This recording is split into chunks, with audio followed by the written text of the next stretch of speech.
Mekanisme kerja suatu zat racun terhadap suatu organ sasaran pada umumnya melewati rantai reaksi yang dapat dibedakan menjadi 3 fase utama, yaitu fase eksposisi, fase toksikokinetik, dan fase toksikodinamik.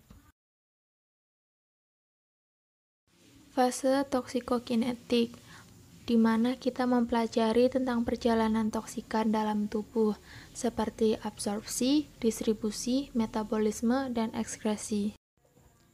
Absorpsi adalah proses pemindahan racun dari tempat eksposisi atau tempat pemejaannya melintasi membran biologi tubuh dan masuk ke dalam sirkulasi sistemik. Untuk memahami absorpsi racun terlebih dahulu, kita harus memahami tentang struktur dan ciri khas membran biologi serta cara absorpsi melalui membran biologi. Cara absorpsi melalui membran biologi ini dibagi menjadi ada filtrasi melalui pori, difusi pasif, transport aktif, fagositosis, pinositosis, dan difusi terfasilitasi. Filtrasi melalui pori adalah filtrasi yang dapat terjadi jika ukuran xenobiotiknya sesuai dengan pori membran. Difusi pasif hanya terjadi pada senyawa lipofilik, senyawa xenobiotik dalam bentuk tak terion, dan harus ada gradien kadar melintasi membran. Kemudian transport aktif, yaitu proses melintasi membran sel yang diperantarai oleh pembawa atau karier. Difusi terfasilitasi dikelompokkan dalam sistem transport aktif, di mana difusi ini diperantarai oleh pembawa. Kemudian ada fagositosis, yaitu asupan partikel padat dengan diameter lebih besar dari sekitar 0,5 mikrometer.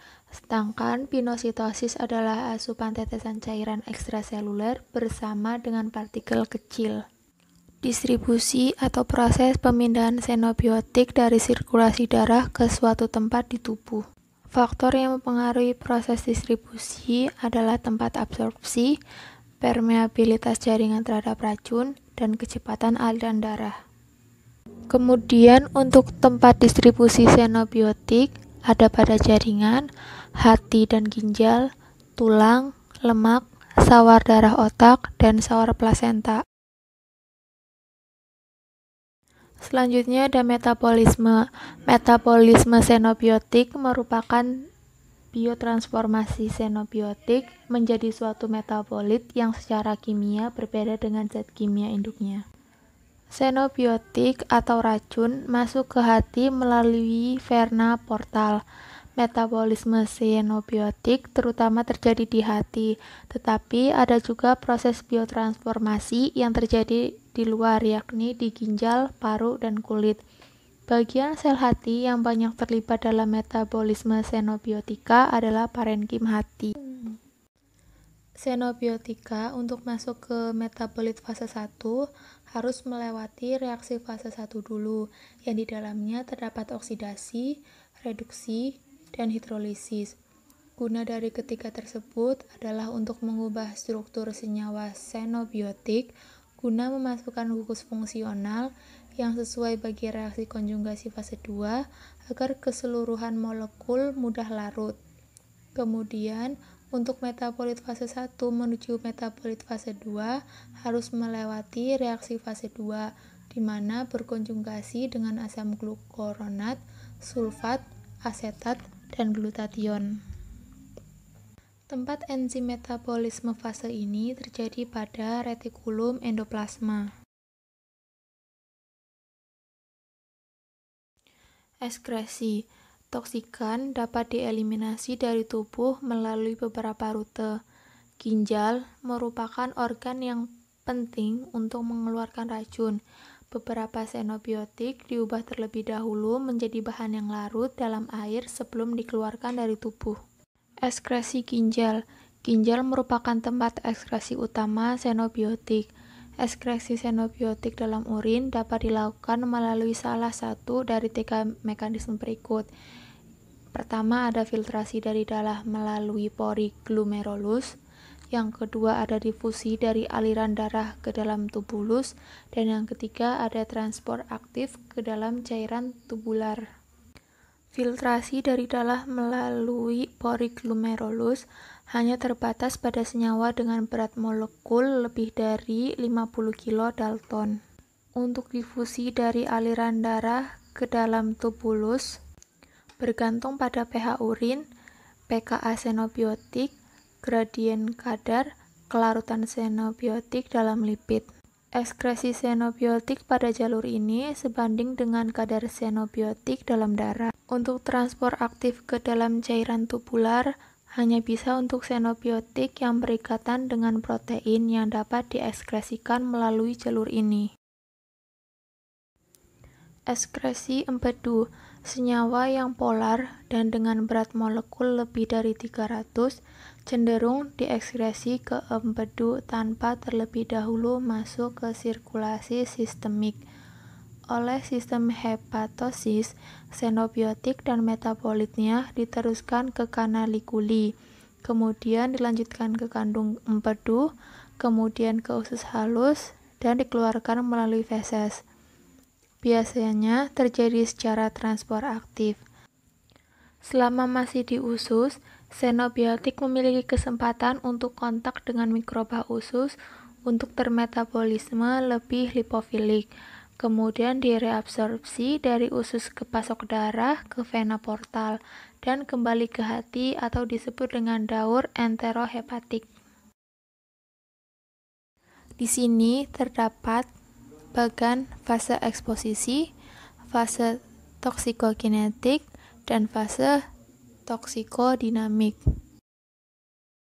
Review jurnal kali ini judulnya adalah Peran Toksikologi Forensik dalam Mengungkap Kasus Keracunan dan Pencemaran Lingkungan oleh Dr. Budiawan di Departemen Kimia, Fakultas Matematika dan Ilmu Pengetahuan Alam, Universitas Indonesia. Jurnal ini diterbitkan di Jakarta pada tahun 2008 oleh Asosiasi Forensik Indonesia.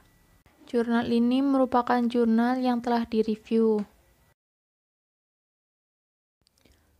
Banyaknya kasus keracunan dan pencemaran lingkungan yang sulit terungkap umumnya disebabkan karena seringkali data yang diperlukan tidak cukup untuk dapat membuktikan penyebabnya, seperti pada kasus Buyat, kasus keracunan di Magelang, kasus kematian aktivis HAM, dan kasus keracunan makanan yang sering terjadi di beberapa daerah di Indonesia. Kurangnya pemahaman mengenai hal-hal apa saja yang diperlukan untuk dapat membuat suatu kesimpulan mengenai kasus terkait keracunan dan pencemaran lingkungan menjadi strategi pengumpulan data-data yang diperlukan seringkali tidak tepat. Oleh adanya pengembangan ilmu disiplin toksikologi modern dapat membantu mengungkap kasus-kasus seperti contoh di atas melalui investigasi berdasarkan pemahaman perilaku zat penyebab keracunan atau sumber keracunan, metode pengambilan sampel dan metode analisa, dan interpretasi data terkait dengan gejala atau efek atau dampak yang ditimbulkan serta bukti-bukti lainnya yang tersedia. Berikut ini ada beberapa contoh zat-zat toksik dan gejala yang ditimbulkannya. Adanya toksikologi forensik ini digunakan untuk membantu investigasi media collage dalam kasus kematian, keracunan, maupun penggunaan obat-obatan. Yang menjadi perhatian utama dalam toksikologi forensik bukanlah keluaran aspek hukum dari investigasi secara toksikologi, namun mengenai teknologi dan teknik dalam memperoleh serta mengimplementasi hal seperti pemahaman perilaku zat, sumber penyebab keracunan atau pencemaran, metode pengambilan sampel, dan metode analisa, interpretasi data terkait dengan gejala atau efek atau dampak yang timbul serta bukti-bukti lainnya yang tersedia. Seorang ahli forensik atau ahli toksikologi forensik harus dapat menentukan senyawa toksik apa yang terdapat dalam sampel, dalam konsentrasi berapa, dan efek yang mungkin terjadi akibat zat toksik tersebut terhadap seseorang atau korban. Dan di sini ada skema tentang paparan zat toksik langsung dan tidak langsung di lingkungan. Metode analisa zat toksik.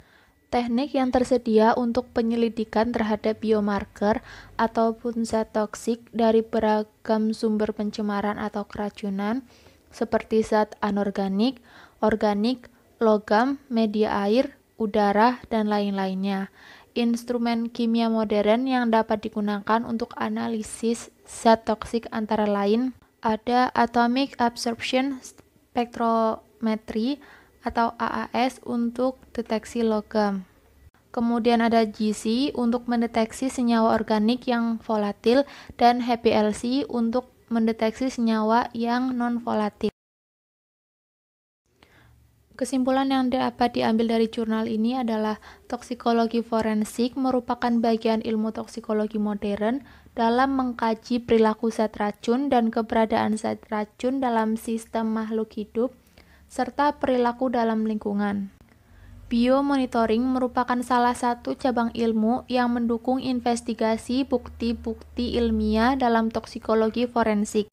Dengan pemahaman toksikologi dan dukungan disiplin ilmu yang terkait, maka dapat diambil strategi atau langkah yang tepat yang diperlukan agar dapat membuat suatu kesimpulan mengenai kasus terkait keracunan dan pencemaran lingkungan. Sekian review jurnal dan pemaparan materi dari saya. Terima kasih.